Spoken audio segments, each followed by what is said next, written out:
So you may have noticed, if you have been meditating at all, that it's not super peaceful in here all the time. In fact, it can be quite challenging to sit regularly.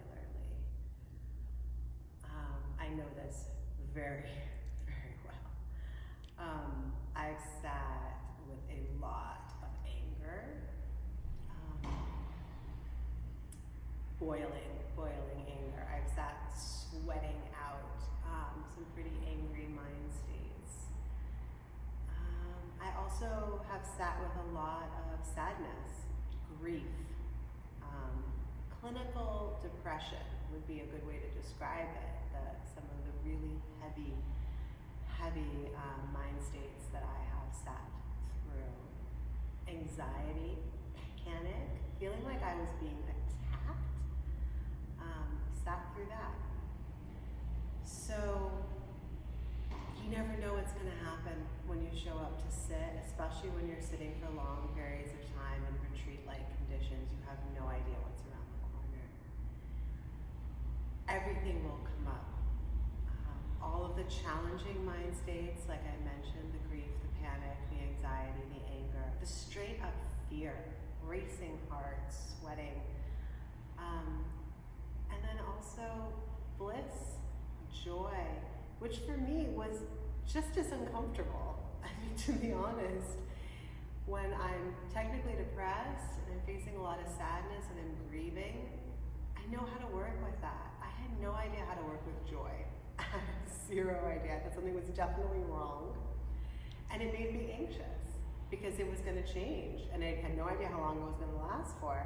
And if I actually let myself enjoy it and settle into it, well then, I mean, what if it never comes back again and now I'm missing something that I didn't know that I actually liked or needed?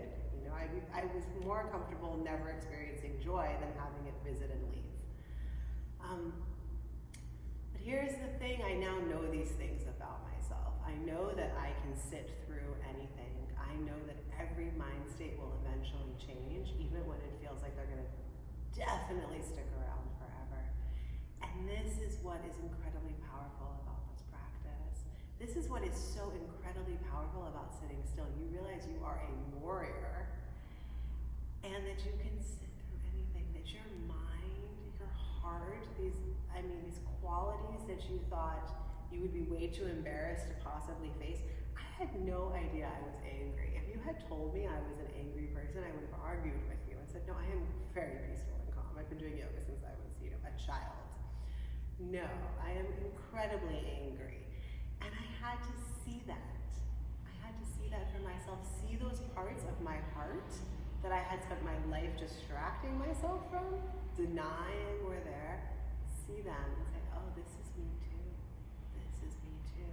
I'm not better than anger. I'm not better than sadness. I'm also not beyond joy. And when you can see that in your own heart, you can sit through it without moving, without pushing it away, without wishing it to be otherwise. When someone else comes at you with those qualities, you're not afraid of them.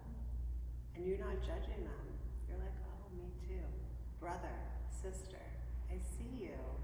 And I'm okay with that. I can handle your anger.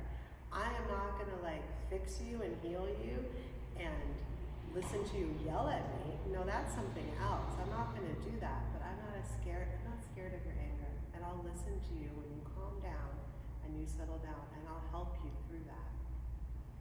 And that's what this practice is really about, us walking each other home, seeing these parts of ourselves and being in it together.